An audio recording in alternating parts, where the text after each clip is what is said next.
اچھا میرے بھائی صحیح طریقے سے اپنے پیروں پہ کھڑے ہو جاؤ، پھر شادی کی بات کرو جبکہ میرا اپنا ٹائلز اور ماربل کی دکان ہے. ابے میرے بھائی میں نے جب اپنی شادی کی ہے میری تو بہت تھوڑی تنخواہ تھی. آپ کا ٹائلز اور ماربل کا بزنس ہے، اگر میرا ٹائلز اور ماربل کا بزنس ہوتا میں چوتھی شادی پہلے کرتا. میں تو لوگوں کے حالات دیکھ دیکھ کے حیران ہو رہا ہوں یار. میں بتا رہا تھا نا میرے بارے میں لوگوں نے مشہور کر دیا کہ میری یوٹیوب سے 1 کروڑ کی ارننگ ہے. تو اگر یہ جھوٹی خبر ہے، کاش یہ خبر میرے کنوارے پن میں جاری ہو جاتی، کیونکہ میرے بہت سے رشتے ارننگ دیکھ کے ریجیکٹ ہوئے ہیں کہ مفتی صاحب دکانیں پکوڑوں کی، دکانیں باتیں کروڑوں کی اور دکانیں پکوڑوں کی. تو ہم سے تو ہماری آمدن کا جو وہ تو اب اللہ نے مجھے الحمدللہ، میں یہ نہیں کہ کوئی غریب آدمی ہوں، اللہ نے مجھے مالی وسعت دی ہے الحمدللہ. اور یہ جو میرے باہر کے دورے ہوتے ہیں نا، جاپان جا رہے لوگ کہتے ہیں بڑا پیسہ ہے یار، کبھی جاپان جا رہا ہے کبھی ادھر جا رہا ہے. کبھی اپنے خرچے پہ ہوتا ہے، زیادہ تر اسپانسر ہوتے ہیں یہ. اور اسپانسر مجھے گھمانے کے لیے نہیں ہوتے، دین کی تبلیغ کے لیے اسپانسر کیا جاتا ہے. اور اسپانسر کا مطلب آنے جانے کا کرایہ وہ لوگ دیتے ہیں جو بیانات کروا رہے ہیں تبلیغ کی نیت سے. باقی جو میں گھوم رہا ہوتا ہوں یہ غریبی ہے. جاپان میں گھومنے کے لیے نہیں گیا تھا، جاپان میں بیانات کے لیے گیا تھا. اور ایک ایک دن میں 2 بیانات ہوئے ہیں. ہاں بیان سے فارغ ہوتے تھے تو گھوم بھی لیتے تھے. تو لوگ سمجھ رہے ہیں کہ یہ عیاشیاں کر رہے ہیں جاپان میں. اور یہ کوئی عیاشی ہے؟ ٹرین میں بیٹھے ہوئے کیا عیاشی ہے یار؟ یہ یہاں سے وہاں چلے گا، یہ کوئی، یہ تو بیوقوفوں کا کام ہے یار، اس کو عیاشی سمجھنا. غریبوں والی سوچ ہے. میں صحیح بات، غریبوں والی سوچ، اس کو یہ کیا عیاشی ہے؟ تو میری اچھی آمدن ہے الحمدللہ، غریب نہیں ہوں، لیکن اتنی نہیں کہ کروڑوں کی آمدن ہو. اچھا میں یہ جاپان والی بات مکمل کر دوں کہ لوگ اسپانسر کرتے ہیں اکثر و بیشتر تبلیغ کے لیے، لیکن میرے بیانات کا کوئی پیسہ نہیں ہوتا. اسپانسر میں یہ داخل نہیں ہے کہ میں جا رہا ہوں تو مجھے بیان پہ پیسے ملتے ہیں کہ آپ آئیں گے تو آپ کو اتنے پیسے. کیونکہ بعض خطیبوں کا یہ سیٹ اپ ہے، وہ جب کہیں جاتے ہیں تو ان کو اسپانسر بھی کیا جاتا ہے، پھر ان کے الگ سے پیسے بھی ہوتے ہیں. اس پر میری طرف سے پابندی ہے. سمجھتے ہو کہ نہیں سمجھتے؟ بھائی ٹھیک ہے، آپ بلا رہے ہو تو آپ خرچہ دے دو، اگر آپ بیانات رکھوانا چاہتے ہو تبلیغ کی نیت سے میں آ جاؤں گا، بس اس سے زیادہ نہیں ہے. باقی کوئی کسی اپنی خوشی سے تو کوئی کسی کو بھی گفٹ دے سکتا ہے. وہ تو یہاں بھی لوگ آتے ہیں، کوئی مٹھائی کا ڈبہ لے کر آ رہا ہے، کوئی پیسے لے کر آ رہا ہے، کوئی حلوہ لے کر آ رہا ہے، کوئی چاکلیٹ لے کر آ رہا ہے. وہ تو ایک الگ سی چیز ہے، وہ تو باہر ملک میں بھی ہو سکتا ہے. لیکن میرا کوئی بھی بیان، جتنے بھی میری تبلیغی سفر ہے سارے فری میں ہیں. بہت زیادہ یہ ہوتا ہے کہ وہ آنے جانے کا خرچہ اور وہاں رہائش کا خرچہ وہ لوگ اٹھاتے ہیں. وہ بھی خرچے کی صورت میں نہیں، رہائش دے دیتے ہیں. اکثر تو میں گھروں میں ہی رہتا ہوں، ہوٹلوں میں نہیں رہتا میں. ہاں کبھی ایسا بھی ہوتا ہے کہ میں اپنے خرچے پہ چلا جاتا ہوں، کبھی ایسا بھی ہوتا ہے. بعض جگہوں پہ تو ایسا ہوتا ہے کہ میں تبلیغ کی ضرورت محسوس کرتا ہوں. وہ جب مجھے بلاتے ہیں تو میں ان سے کہتا ہوں اگر آپ کرایہ نہیں اٹھا سکتے تو یہ کہ میں خود اپنا کرایہ خرچ کر کے آؤں گا. یعنی یہ جو تبلیغ کے میرے دورے ہیں یہ کوئی پروفیشنل نہیں ہے، جو میرا ارننگ سورس آف انکم نہیں ہے یہ. کیونکہ لوگ یہ بھی سمجھتے ہیں کہ شاید یہ مولانا لوگ جو جا رہے ہوتے ہیں نا اتنی تبلیغ کے لیے تو یہ ان کو کوئی، یہ دین کی تبلیغ فری میں ہوتی ہے. ایک ہندو نے میرے بیان، جاپان والے بیان میں نیچے کمنٹس کیے ہوئے تھے کہ یہ مسلمانوں کے مذہبی رہنماؤں کو دیکھو کیسے دنیا پرست ہیں، کتنی عیاشی، کبھی جاپان جا رہے ہیں، کبھی آسٹریلیا جا رہے ہیں، کبھی ملیشیا جا رہے ہیں، کبھی تھائی لینڈ جا رہے ہیں، اور ہمارے پنڈت دیکھو. ایک ہندو نے کمنٹس کیے ہوئے تھے ہمارے پنڈت دیکھو. تو میں اس طرح کے ہندوؤں سے یہ بات کہنا چاہتا ہوں کہ یہ اسلام کے زندہ ہونے کی دلیل ہے. مسلمان پوری دنیا میں ہیں اور وہ سمجھتے ہیں اسلام برحق مذہب ہے، تو لاکھوں روپے خرچ کرتے ہیں اس کی تبلیغ کے لیے، خرچہ اٹھاتے ہیں کہ مسلمان اسکالرس کو بلا کے ہم نے ان سے بیانات کروانے ہیں. اس میں نہ ان کا فائدہ ہوتا ہے دنیا کا، نہ میرا کوئی دنیا کا فائدہ ہوتا ہے. سمجھتے ہو کہ نہیں سمجھتے؟ دوسرے مذہبی رہنماؤں کو ان کے مریدین اتنا پروٹوکول دیتے نہیں ہیں.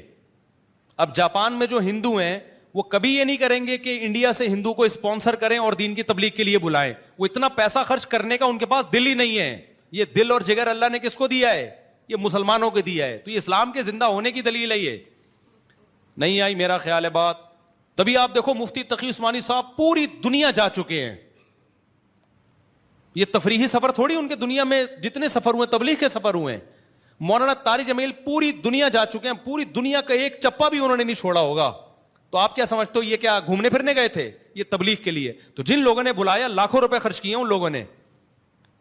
حضرت مفتی تقی عثمانی صاحب پہ بھی، میرے پر بھی خرچ کرتے ہیں. تو تبلیغ یہ میرے پہ نہیں ہو رہی، یہ کس پہ ہو رہے ہیں؟ یہ اسلام پہ خرچ ہو رہا ہے. تو کسی اور مذہب کے حاملین میں اتنا جگر ہی نہیں ہے کہ وہ اپنے مذہب کی تبلیغ پہ اتنے روپے خرچ کریں. یہ مسلمانوں کو اللہ نے جگر دیا ہے، اور تھوڑے تھوڑے تاجر بھی ٹھیک ٹھاک خرچہ کر رہے ہوتے ہیں. سمجھ میں آ رہی ہے کہ نہیں آ رہی ہے؟ تو بھائی یہ اسلام کے زندہ ہونے کی دلیل ہے کہ مسلم میں جب عالم بن رہا تھا تو میں آپ کو بتاؤں، مجھے لوگوں نے تانا دیا کہ ملا کی دوڑ مسجد تک، اور میرا بھی یہی خیال تھا کہ میں مسجد اور گھر کے علاوہ کہیں بھی نہیں جا سکتا. جاپان کا تو میں نے خواب بھی نہیں دیکھا تھا.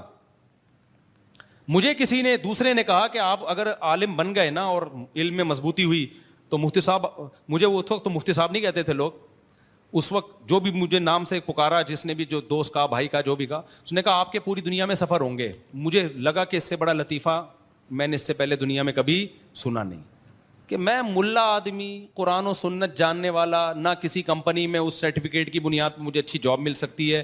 پھر ہم تو روحانی عملیات والوں کے بھی خلاف ہیں، ورنہ مذہبی لوگ وہ روحانیت کے نام پہ ٹھیک ٹھاک نوٹ چھاپتے ہیں. تو ہم نے تو کیا کرنا ہے؟ ہم نے تو مدرسے سے فارغ ہو کے کوئی مسجد سنبھال کے لوگوں کو اللہ اللہ سکھانا ہے، حلال حرام کے مسئلے بتانے. مسئلہ بتانے پہ 5 روپے بھی نہیں ملتے. یہاں جو ہمارے پاس مسائل آتے ہیں نا، لوگ سوال دے کے جاتے ہیں، ایک ایک مسئلے پہ 3 4 دن بعض دفعہ تحقیق پہ لگ جاتے ہیں. جواب لکھا، ٹھپا لگا کے اس کو دیا، اس کا مسئلہ حل ہو گیا. ایسا اتنا بھی نہیں کہ کوئی 5 روپے نکال کے دے دے، اور دینا بھی نہیں ہے. میں کوئی یہ نہیں آر نہیں دلا رہا کہ آپ دینا شروع کر دیں. یہ سارے کام علماء کس میں کر رہے ہوتے ہیں؟ فری میں. تو ہم دیکھ رہے تھے اپنے علماء کو بھی، اپنے اکابر کو بھی.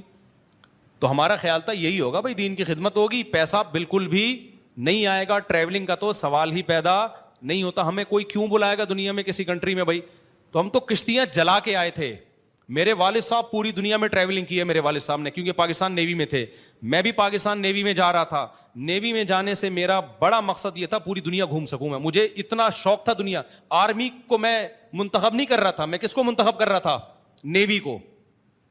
کیونکہ میں جب کارساز سے گزرتا تھا لکھا ہوتا تھا join the navy and see the world. یہ جملہ مجھے بہت اٹریکٹ کرتا تھا. لکھا ہوتا تھا join the navy and see the world. Pakistan navy join کرو، دنیا دیکھو. میرے والد صاحب تو نیوی میں تھے، دنیا دیکھ چکے تھے. کہاں کہاں میرے والد صاحب نہیں گئے پوری دنیا میں. میرے والد صاحب کہتے تھے چائنا اور آسٹریلیا 2 ایسے ملک ہیں جہاں میں نہیں گیا، باقی پوری دنیا میں گئے میرے والد صاحب.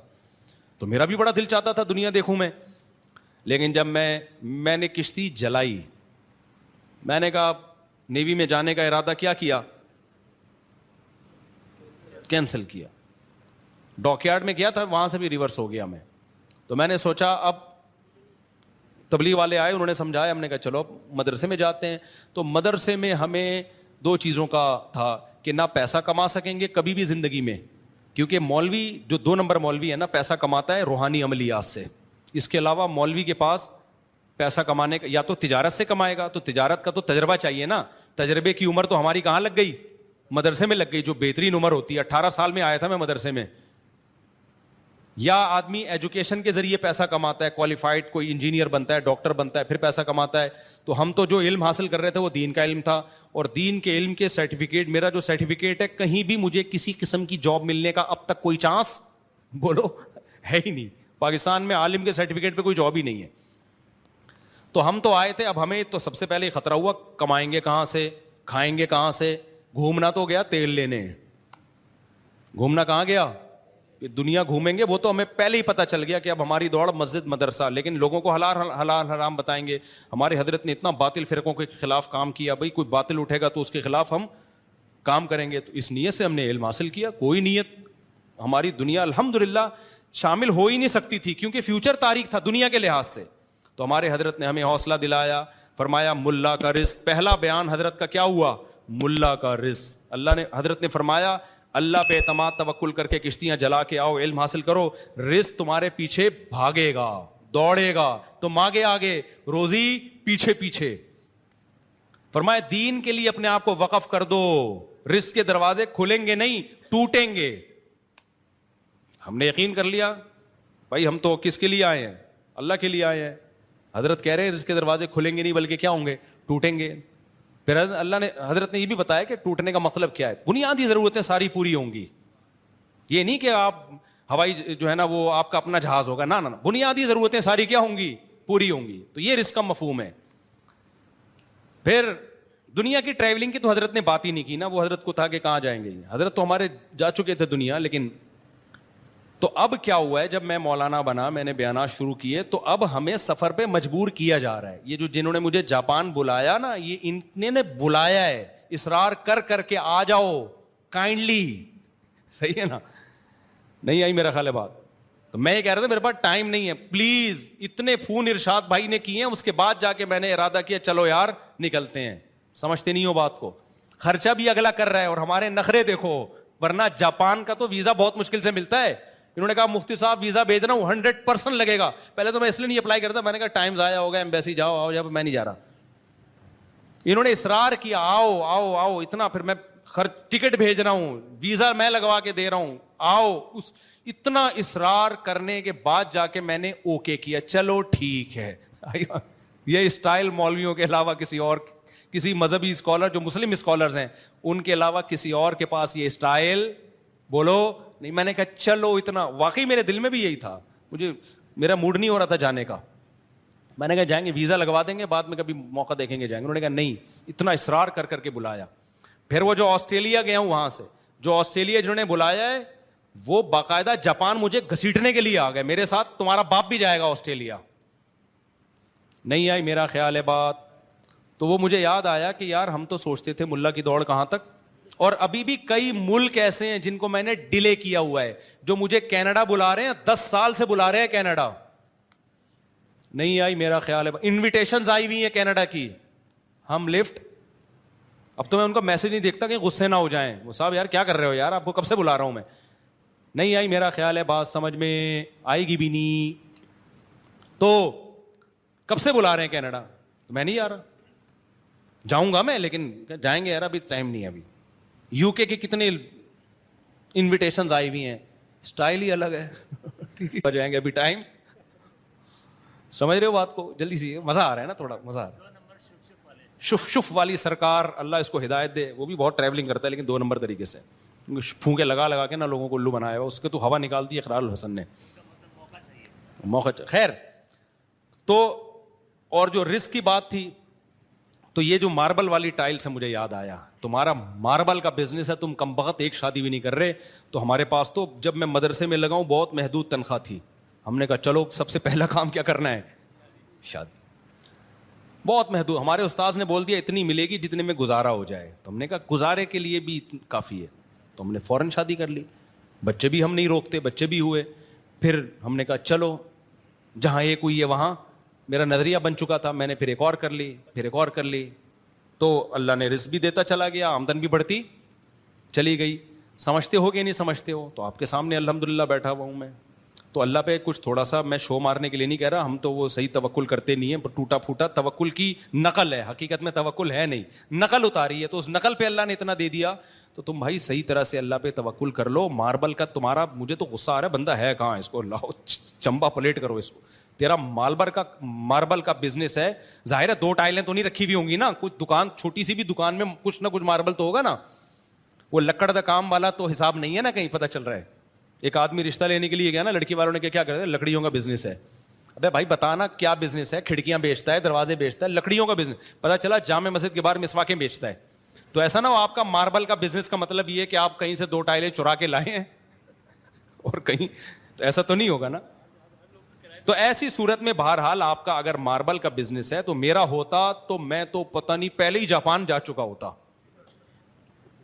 اور میری سن 2005 میں اکٹھی 4 شادیاں ہو جاتی. تو میری تو لیٹ اس چکر میں ہوئی ہیں کیونکہ رشتہ دیتا نہیں تھا, اب جا کے چوتھی مکمل ہوئی ہے. اتنے میرے جیسے آدمی کی اتنے عرصے کے بعد جا کے چوتھی ہوئی ہے. حالانکہ کتنی افسوس کی بات ہے نا, جو آدمی اتنی ترغیبیں دے رہا ہے, اب جا کے اس کی چوتھی مکمل ہوئی ہے. تو یہ سارا مسئلہ ہی روکھڑے کا تھا, روکھڑے کا مسئلہ تھا. تو آپ کو تو روکھڑے کا مسئلہ ہی حل ہو گیا, ماربل کا بزنس ہے.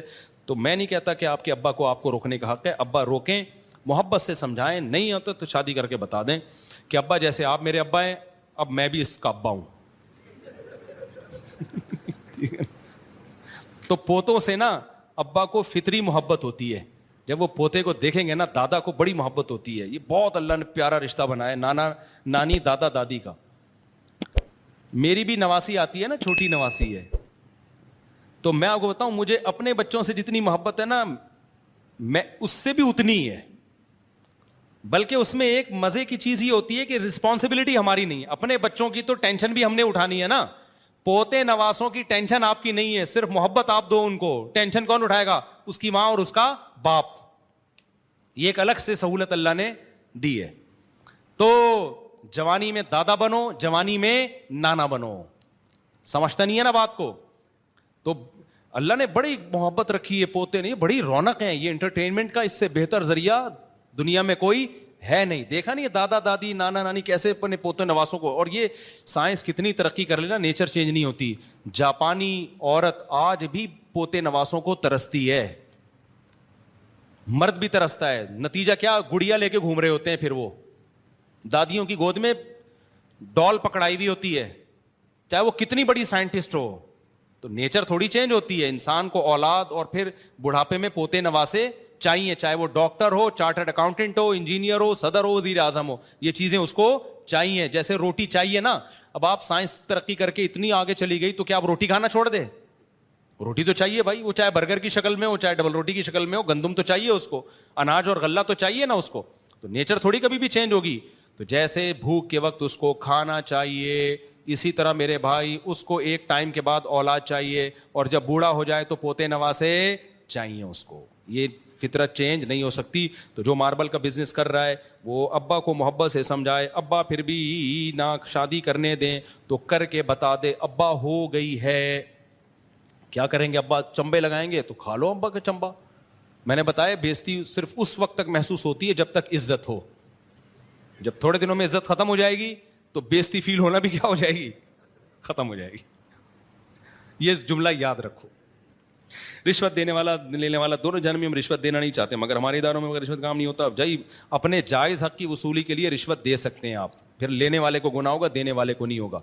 رشوت دینے کی دو صورتیں, کسی کا حق دبانے کے لیے دی جا رہی ہے, وہ تو حرام ہے. ایک ہے اپنا حق لینے کے لیے, آپ کو پتا ہے میں نہیں دوں گا تو دوسرا والا دے کے میرا حق مار لے گا, تو اپنا حق لینے کے لیے رشوت دینا جائز ہے. تو گورنمنٹ یہاں میرے ایسے بیانات پہ پھر یہ لوگ بولتے ہیں یہ لوگوں کو رشوتیں دینے کی ترغیب دے رہا ہو. بھائی آپ آفیسر کو کنٹرول کرو نا کہ رشوت لیے بغیر اس کا کام کرے. اپنا نظام ٹھیک نہیں کرتے اور لوگوں پہ حلال کے دروازے روک رہے ہو آپ.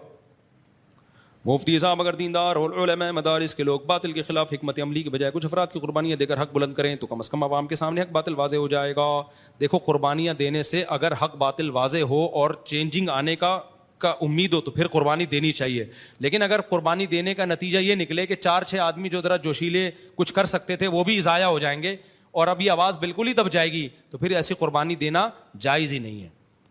جیسے مکہ میں نبی صلی اللہ علیہ وسلم کو لڑنے پر اللہ نے پابندی لگائی تھی کیونکہ لوگ تھوڑے تھے اور کفر کا نظام بہت مضبوط تھا. اللہ نے جہاد پر پابندی لگا دی, احتجاج پہ پابندی لگا دی کہ صرف صبر کرو.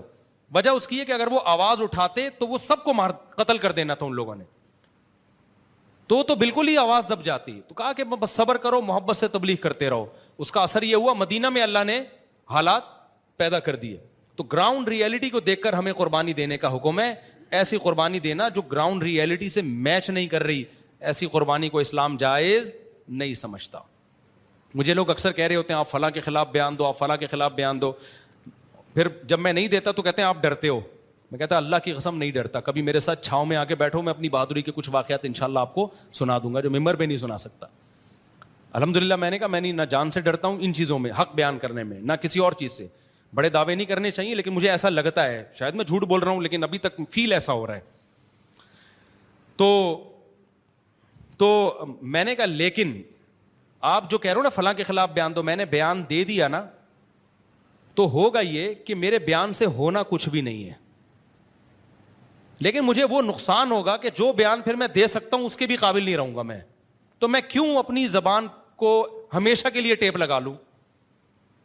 تو ایسا کام قربانی وہ دو جس میں آپ کی قربانی سے فائدہ ہو مذہب کو, لوگوں کو. جب آپ کی قربانی سے سوائے آپ قربانی کا بکرا بننے کے اور کچھ بھی حاصل نہیں ہو رہا تو ایسی قربانی دینا پھر جائز ہی نہیں ہے. سمجھتے ہو کہ نہیں سمجھتے ہو؟ دیکھو قرآن مجید میں اللہ نے بیان کیا جو میدان جنگ میں منہ موڑے گا نا تو اس پر اللہ کا غضب آئے گا. یہ قرآن کی آیت ہے سورہ انفال کی. وَمَن يُوَلِّهِمْ يَوْمَئِذٍ دُبُرَهُ إِلَّا مُتَحَرِّفًا لِقِتَالٍ أَوْ مُتَحَيِّزًا إِلَىٰ فِئَةٍ فَقَدْ بَاءَ بِغَضَبٍ مِّنَ اللَّهِ، وہ اللہ کے غضب کو لے کے لوٹے گا۔ اس آیت کی بیس پر پوری امت کا اتفاق ہے کہ میدان جنگ میں جب آپ اتر گئے تو آپ کو قربانی دینی پڑے گی، جان کے خوف سے آپ بھاگ نہیں سکتے۔ لیکن دوسری طرف فقہاء نے اس آیت کی تفسیر میں لکھا ہے کہ اگر آپ کو یقین ہے کہ میں بالکل اکیلا ہوں اور میرے قربانی دینے سے صرف میرے مرنے کے علاوہ کچھ بھی حاصل نہیں ہوگا، تو پھر بھاگنا جائز ہے، بلکہ واجب ہے، کیونکہ پھر آپ کے نقصان سے آپ کی قوم کا نقصان ہے، ایک مجاہد کم ہو جائے گا، ایک فوجی کم ہو جائے گا۔ ایسے موقع پہ کیا، کیونکہ یہ جان بچانے کے لیے بھاگنا نہیں ہے، بلکہ اپنی آرمی کو، اپنے جو فوج ہے اس کو کمزور ہونے سے بچانے کے لیے بھاگنا ہے۔ سمجھ میں آ رہی ہے بات کہ نہیں آ رہی ہے؟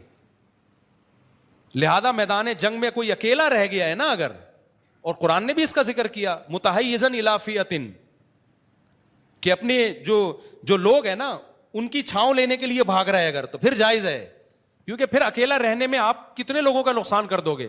ایک اکیلا آدمی 6 آدمیوں کا مقابلہ تھوڑی کر سکتا ہے، تو وہاں بھاگنا ہی ضروری ہے۔ وہاں کوئی کہ میں اپنی قوم کے لیے قربانی دوں گا، تو کوئی عقل مند کہے گا یہ اس قربانی کا تیری قوم کو کوئی فائدہ نہیں ہوگا، بلکہ قوم کا تجھ پہ جو خرچ ہوا ہے نا، تیری شہادت سے وہ سارا خرچہ ضائع ہو جائے گا۔ قوم بھی یہ چاہے گی بھائی تو بھاگ کے آ جا، تو ایک آدمی 6 سے تھوڑی مقابلہ کرے گا، تو مقابلے میں 2 سے کر سکتا ہے، 3 سے کر سکتا ہے، بہت 4 سے کرے گا، 6 ہو گئے تو اس کا مطلب ان کا کچھ نہیں بگڑے گا، یہ کیا ہو جائے گا؟ شہید۔ اور قرآن نے بھی اس کا تذکرہ کیا ہے کہ دشمن تم سے دگنا ہو تو تم نے لڑنا ہے، اگر دگنے سے بھی زیادہ ہے تو سورہ انفال میں اللہ کہتے ہیں پھر جہاد نہیں ہے۔ ہاں دفاعی میں تو الگ بات ہے، دفاعی میں تو ہر قیمت پہ لڑنا ہے، کیونکہ وہ تو آپ کو مار رہا ہے نا۔ اقدامی جہاد میں اللہ نے کیا کہا؟ سورہ انفال کی آپ آیتیں پڑھ لیں کہ این یکم منکم الف یغلبوا الفین، 1000 کو 2000 پہ غالب کروں گا۔ اگر 1000 ہو اور وہاں سے 2001 ہیں، پھر اللہ کہتا ہے پھر نہیں لڑنا، پھر، کیونکہ اللہ نے دنیا کو اسباب کے ساتھ جوڑا ہے، تو اسباب کے ساتھ دنیا جڑی ہوئی ہے، تو آپ کہہ سکتے ہو جب اسباب کے ساتھ جڑی ہوئی ہے تو 1000 بھی 2000 کا مقابلہ نہیں کر سکتے۔ بھائی وہ اللہ کے لیے نہیں لڑ رہے، وہ دنیا کے لیے لڑ رہے ہیں، اور آپ کس کے لیے لڑ رہے ہو؟ اللہ کے لیے۔ تو تقوی کا بھی آپ کو فائدہ ہوگا، لیکن دنیاوی اسباب بھی اختیار کرنے ہیں، تو ان کے مقابلے میں آپ کی قوت آدھی ہے تو آپ لڑو گے، آدھے اسباب سے اور آدھے کس سے؟ جو اللہ کے نام پہ لڑ رہے ہو تو اس نام کا فائدہ ہوگا۔ تو خالی اللہ کا نام بھی نہیں ہے کہ ایک آدمی تلوار لے کے چلا گیا 100 سے لڑنے کے لیے کہ میں اللہ کے نام پہ لڑ رہا ہوں، ٹھیک ہے نا، ایسا بھی نہیں ہے۔ اور ایسا بھی نہیں ہے کہ جب تک 100 ان جیسے نہ ہو آپ لڑ نہیں سکتے، نہ، پھر اسلام کا کیا فائدہ؟ تو قرآن نے بڑی بیلنس بات کر دی کہ آدھے ہو دشمن کے مقابلے میں تو لڑنا پڑے گا۔ تو یہ صرف دشمن کے مقابلے میں نہیں ہے، ہر جگہ یہ اصول اپلائی ہوتا ہے کہ آپ اپنے سے زیادہ طاقتور سے پنگا لیں جب کم سے کم آپ میں اور اس میں 50 اور 1 اور 2 کا ریشو۔ اگر طاقتور آپ سے 20 گنا یا 100 گنا زیادہ طاقتور ہے، آپ کو پتا ہے پنگا لینے کی ابتدا میں کروں گا، اس کے بعد پھر مجھ سے جو پنگا لیا جائے گا تو وہ میں افورڈ، وہی بھینس والا قصہ ہو جائے گا۔ وہ قصہ کیا ہے بس سنا کے بیان ختم کرتا ہوں، بہت ہو گیا بھائی۔ وہ ایک آدمی کو حکیم صاحب کے پاس ایک آدمی آیا، میری بھینس کا پیٹ خراب ہے۔ حکیم صاحب نے کہا جلاب آور دوا دو، ایک دفعہ پیٹ بھینس کا صاف ہونا بہت ضروری ہے، جمال گوٹا کھلاؤ اس کو، پاؤڈر بنا کے نا جمال گوٹا، کیونکہ گولیاں تو کھائے گی نہیں، پاؤڈر بناؤ۔ اب بھینس کا جمال گوٹا آپ کو پتا ہے ایک آدمی کو اگر آدھے جمال گوٹے سے موشن لگتے ہیں تو بھینس کے لیے کم از کم 10 گولیاں چاہیے۔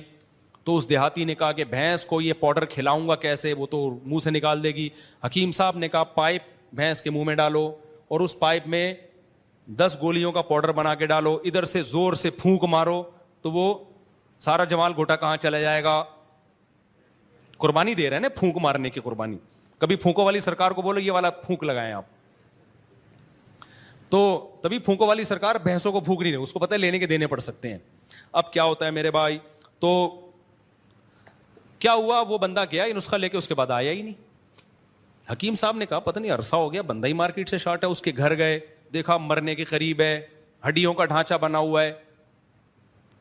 تو حکیم صاحب نے پوچھا کہ تم نے جمال گوٹے کی 10 گولیاں لی تھیں؟ اس نے کہا ہاں لی تھی۔ حکیم نے کہا تم نے اس کا پاؤڈر بنایا تھا؟ اس نے کہا ہاں بنایا تھا۔ حکیم نے کہا بھینس کے منہ میں پائپ رکھا تھا؟ اس نے کہا ہاں رکھا تھا۔